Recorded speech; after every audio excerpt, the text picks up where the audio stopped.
afin que vous ayez une bonne vue d'ensemble du cours pour pouvoir passer à travers de la façon la plus optimale qui soit pour vous. J'ai découpé cette formation en 6 grandes parties que vous avez devant vous. La première partie, c'est celle que vous êtes en train de regarder. Je vous conseille vivement de visionner les différentes parties dans l'introduction car elles contiennent plein d'informations qui vont vous permettre de suivre le cours de la bonne façon. Dans cette partie d'introduction, je vous montre par exemple comment utiliser tous les outils qui sont à votre disposition, que ce soit le lecteur vidéo d'Udemy, les quiz ou encore les exercices de code. Il y a quelques subtilités qu'il est important de connaître et donc je vous explique tout ça dans la partie d'introduction. Ensuite, on a la partie de configuration, donc on est un peu obligé de passer par là avant de commencer à coder en Python. Dans cette partie de configuration et dans les autres parties en général, vous trouverez différentes sessions pour chaque système d'exploitation. Donc à moins que vous soyez sur différents systèmes, je vous conseille de passer les parties qui ne concernent pas votre système d'exploitation. J'explique comment configurer l'environnement de travail et comment installer les différents logiciels dont on a besoin sur Windows, Mac et Linux, et ce, à chaque fois dans la formation qu'on a des différences entre les systèmes d'exploitation. Donc ces 2 premières parties représentent environ une 30aine de minutes de vidéo, donc c'est assez frustrant puisqu'on a envie de commencer à programmer tout de suite, mais vraiment je vous conseille de passer à travers ces vidéos tout de même pour ne pas être pénalisé par la suite. Cependant, si jamais vous avez déjà de l'expérience avec un autre langage de programmation ou que vous êtes à l'aise en général avec l'informatique, libre à vous de passer tout de suite à la première partie.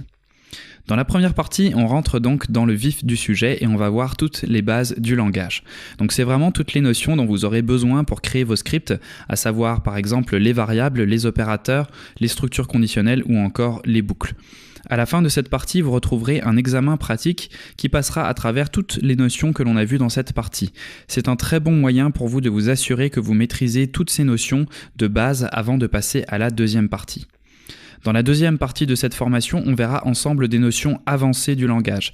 Ce sont des notions qui vous permettront d'être plus efficaces et de mieux organiser votre code avec par exemple les fonctions, la programmation orientée objet, les environnements virtuels, les modules et des structures de données un peu plus complexes comme les dictionnaires. À la fin de cette partie, vous aurez un autre examen pratique qui cette fois-ci reviendra sur toutes les notions de la formation et non pas seulement les notions de la deuxième partie.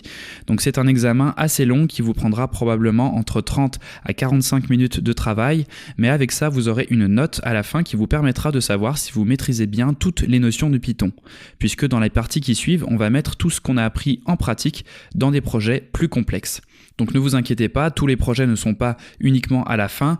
Tout au long de la formation, vous avez plusieurs exercices et mini-projets qui vous permettent de mettre en pratique les notions que vous apprenez au fur et à mesure. C'est juste que les projets à la fin sont plus complexes et vont revenir sur toutes les notions que l'on a vues au long de la formation.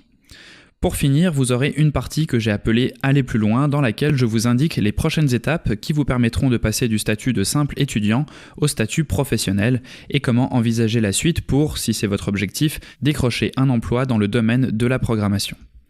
Pour chaque section, ensuite, vous retrouverez la même structure, c'est-à-dire qu'à chaque fois, vous aurez des parties théoriques très concises et qui vont droit au but pour vous enseigner une notion précise, puis vous aurez des quiz pour vérifier que vous avez bien retenu toutes ces notions, et pour finir, on mettra tout ça en pratique à travers différents exercices de code qui vous permettent de mettre la main à la pâte et de tester toutes ces notions en situation. Et pour finir, je veux vous parler de 2 approches possibles pour visionner cette formation. La première approche, c'est celle que généralement tout le monde fait, et c'est celle qui consiste à passer à travers chaque session les unes après les autres, tout en faisant les exercices en même temps. C'est une bonne façon de faire, mais souvent, avec cette approche, on manque d'une vision d'ensemble et il est difficile de comprendre vraiment ce qu'on fait. La seconde approche, qui est ma préférée, c'est de passer une première fois à travers toutes les parties théoriques en accéléré sans faire les exercices. De cette façon, vous aurez une bonne vue d'ensemble de la formation et en quelques heures, vous aurez déjà un premier aperçu de toutes les notions que l'on va aborder ensemble. Vous pouvez ensuite regarder une deuxième fois la formation à vitesse normale tout en faisant les exercices. Cette deuxième façon de faire peut paraître plus longue et laborieuse car elle demande de regarder la formation 2 fois.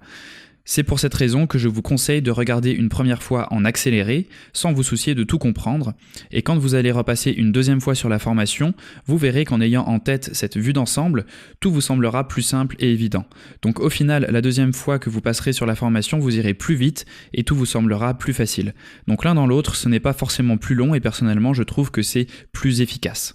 Donc c'est tout pour cette partie sur la structure de la formation, et dans les prochaines parties, je vais vous montrer comment tirer profit au maximum de la plateforme Udemy et des différents outils à votre disposition comme les quiz et les exercices de code.